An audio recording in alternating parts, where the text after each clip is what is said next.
JEE 2027 के regarding physics के मैं बहुत सारे इंपॉर्टेंट टॉपिक्स को इसी तरह से लेके आऊँगा। ये पार्ट 1 होने वाला है, जिसमें मैं एटम्स के हाइड्रोजन स्पेक्ट्रम को एक्सप्लेन करूँगा, यानी कि आपको किस तरह के क्वेश्चन पूछे जाते हैं और कैसे क्वेश्चन पूछने के चांसेस बनते हैं, वो सारी चीज़ें मैं इस वीडियो में आपको बताऊंगा। तो आपको जो मैं टॉपिक यहाँ बता दूंगा 4 से 5 मिनट में, वो आपको अच्छे से प्रिपेयर करना है। यानी कि मैं तो यहाँ सिर्फ आपको ये बताऊंगा कि किस तरह से क्वेश्चन बनते हैं, बाद में आपको उसके क्वेश्चन करने हैं जाके। तो जैसे कि आप हाइड्रोजन स्पेक्ट्रम देख रहे हैं, जिसमें Lyman, Balmer, Paschen, Brackett, Pfund, इस तरह की सीरीज होती हैं।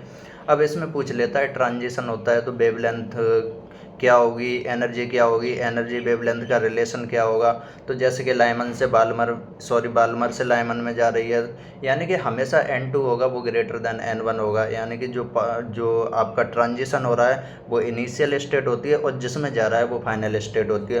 तो जैसे पास्चन से लाइमन में चला गया तो N2 = 3 हो गया, N1 = 1 हो गया। ऐसे पी फंड से ब्रैकेट में चला गया तो N2 = 5, N1 = 4। अगर वहीं लाइमन सीरीज की बजाय पास्चन सीरीज ले ले तो हमारा N1 N2 चेंज हो जाता है।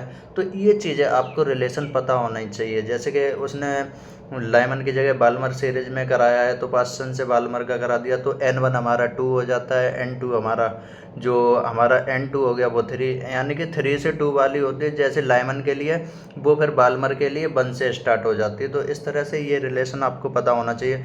मेन क्वेश्चन सिर्फ एटम्स चैप्टर का मेन क्वेश्चन इसी में से होता है। वेवलेंथ का फॉर्मूला होता है आपका 1/λ = R/Z² into 1/N1² minus 1/N2²। तो R तो आपका रिजर्वर कांस्टेंट होता है, मोस्टली वेवलेंथ रिजर्वर कांस्टेंट के टर्म में ही दे रखी होगी आपको।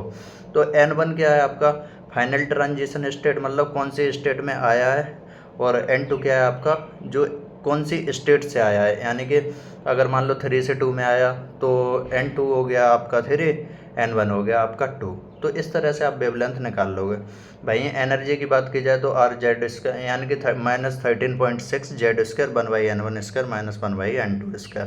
तो ये आपका एनर्जी का फार्मूला होता है। भाई ऑर्बिट की एनर्जी देखी जाए तो -13.6 Z²/N²।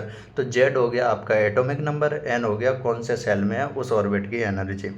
तो इस तरह के क्वेश्चन होते हैं, इसमें बहुत ज़्यादा कुछ टफ नहीं होता है। यानी कि आपको कोई भी चैप्टर छोड़ना नहीं, हर चैप्टर के जो इंपॉर्टेंट टॉपिक होने हैं वो तो कर ही लेने हैं। और क्वेश्चन इस तरह से भी पूछ लेता है, अगर हम मान लो 3 से 2 में जाए तो कौन से रीजन में लाई करेगी, वेवलेंथ क्या होगी, उसकी एनर्जी क्या होगी।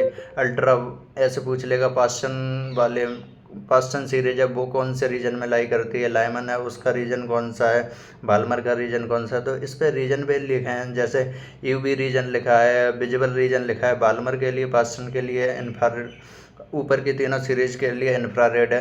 तो इस तरह की, और जो आप इधर N1 से जो इन्फिनिटी तक सीरीज देख रहे हैं उसकी एनर्जी भी लिखी है। बहुत सारे बच्चे एनर्जी याद कर लेते हैं, जब उन्हें क्वेश्चन सॉल्व करना होता है तो डायरेक्ट वो एनर्जी डिफरेंस, जैसे कि फार्मूला से डेल्टा ई निकालने की बजाय डायरेक्ट वो N2 - N1 करके 2 से 1 का जो एनर्जी डिफरेंस है वो निकाल लेते हैं। इस तरह की चीज़ें क्विक सॉल्व करने के लिए आप भी याद कर सकते हो।